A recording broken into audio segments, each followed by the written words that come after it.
Episode kali ini kita akan bahas soal empati. Banyak orang yang bilang kalau empati itu adalah bawaan lahir. Tapi ternyata sebenarnya empati itu bisa dilatih. Bahkan otak manusia itu memang dirancang untuk bisa memahami dan merasakan perasaan orang lain. Dan di episode kali ini, di video ini, kita akan ngelihat gimana sih empati itu bekerja di otak. Dan kenapa sebagian orang itu kok sulit berempati. Dan apa yang bisa kita lakukan untuk melatih empati tadi. Secara ilmiah tapi, dan juga secara sadar tentunya. Jadi empati itu intinya bukan sekedar kasihan sama orang. Banyak orang masih suka kecampur aduk. Menyamakan antara berempati sama seperti mengasihani. Ini hal yang berbeda sekali sebetulnya. Jadi kalau kita bicara empati secara ilmiah tuh sebetulnya kita bicara soal kemampuan kita untuk berada pada posisi orang lain. Baik pada posisi atau situasi dia ataupun pada perasaan yang sedang dia rasakan. Itu empati. Dan secara ilmiah empati dibagi menjadi dua jenis sebetulnya. Ada yang pertama yang disebut sebagai cognitive empathy. Ini kemampuan orang untuk bisa memahami perspektif orang lain. Ya.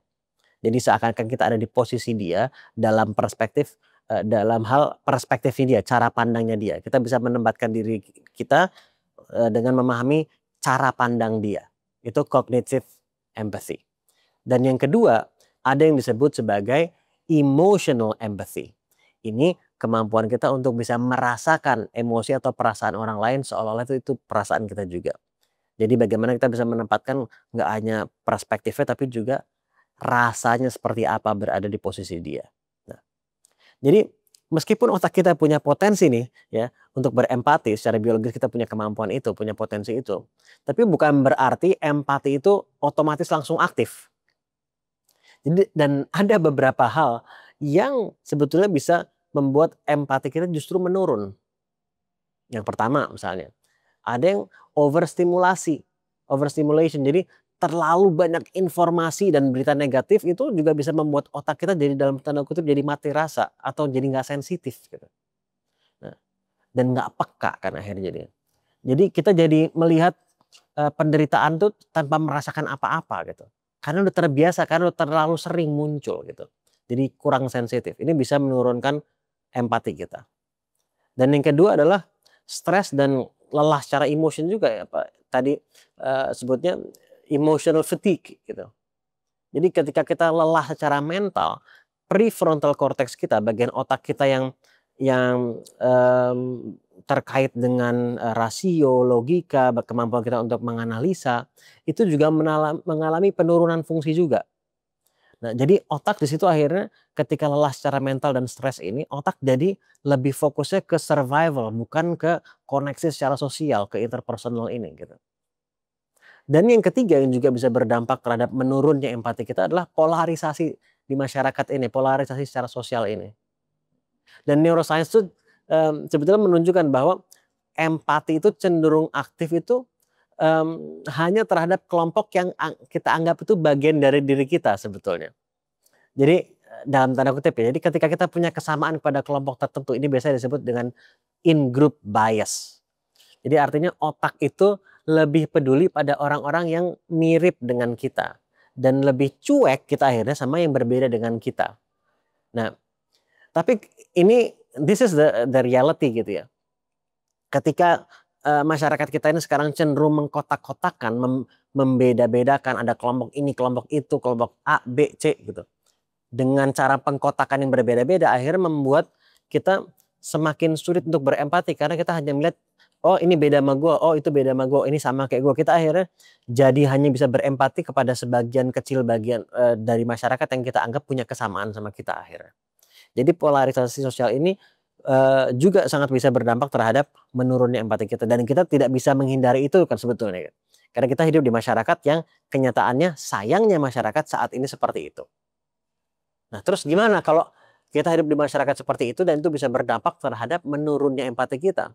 Nah, kabar baiknya tapi the good newsnya juga ada bahwa empati itu tadi seperti saya bilang di awal itu bisa dilatih. Gitu.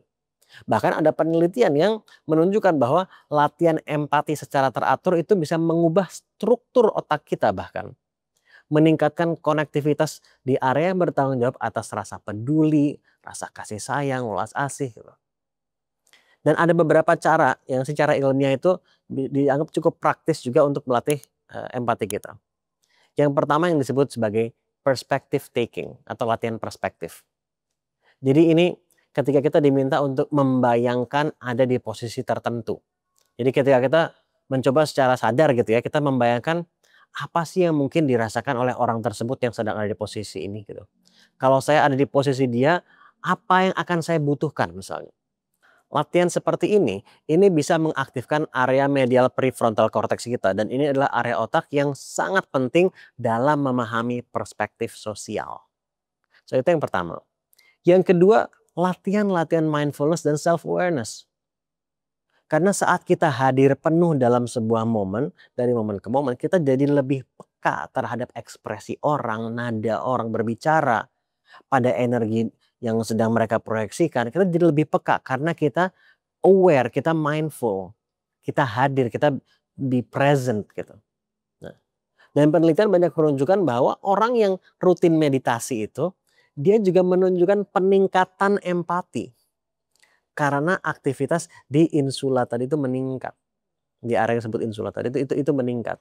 Dan itu sangat berdampak terhadap kemampuan kita untuk berempati. Dan yang ketiga, latihan listening atau bahkan lebih tepatnya bukan sekedar listening tapi compassionate listening. Compassion kita bicara soal welas asih. Bukan hanya mendengar tapi mendengarkan atau bahkan menyimak gitu. Jadi mendengarkan seseorang, menyimak seseorang tanpa langsung menghakimi, nggak menyela, atau bahkan mencoba memberi solusi. Nanti dulu. Hanya menyimak aja. Just be present. Dan biarkan mereka merasa dimengerti. Jadi ini bukan hanya soal komunikasi, tapi soal koneksi otak kita dengan hati. Dan memang di dunia yang sekarang serba cepat dan semakin cepat ini, dan semakin individualis ini, empati ini sering dianggap sebagai kelemahan. Padahal sebetulnya dari sisi neuroscience, empati itu justru memperkuat ketahanan mental kita, meningkatkan hormon oksitosin kita yang memperkuat koneksi kita dengan orang lain. Dan juga membuat otak kita lebih adaptif terhadap stres. Jadi sebetulnya ini adalah sebuah kelebihan yang luar biasa sama sekali bukan kelemahan. Dan empati itu juga memperluas kesadaran kita, membuat kita melihat bahwa kehidupan ini bukan hanya tentang diri sendiri aja, tapi tentang connection kita, keterhubungan kita dengan bagian yang lebih besar di alam semesta ini, dengan orang lain, dengan lingkungan. Ini menjadi sesuatu yang sangat-sangat penting. Jadi kalau misalnya kamu merasa empati itu sudah mulai agak tumpul gitu ya, mungkin bukan karena kamu nggak peduli, tapi bisa jadi karena otak kamu kelelahan. Atau mungkin karena hati kamu yang butuh ruang untuk pulih dulu dan terhubung kembali. Gitu. Melatih empati ini adalah proses yang bisa mengembalikan kepekaan yang sebenarnya sudah ada sejak awal. Dan ini dampaknya bukan hanya pada hubungan kita dengan orang lain sebenarnya. Tapi juga pada kedamaian batin kita sendiri. So sekali lagi thank you kalian udah nyimak sampai di sini. Dan kalau kalian merasa konten ini juga bermakna, bermanfaat, sekali lagi selain like dan subscribe dan share juga, dan juga bolehlah kalian juga tulis di kolom komen juga pengalaman kalian, pembelajaran kalian dalam mengasah empati atau melihat bagaimana orang lain berempati yang jadi pembelajaran buat kalian juga. So mudah-mudahan ini bisa jadi pembelajaran buat kita semua juga dalam melatih empati kita. So terima kasih sekali lagi. Apapun yang sedang kalian lakukan insya Allah berjalan dengan baik, sehat-sehat selalu, dan semakin sukses dan semakin berkah apa yang kalian jalankan. Terima kasih, semoga bermanfaat dan semoga dimanfaatkan. Kita ketemu di episode selanjutnya. Assalamualaikum.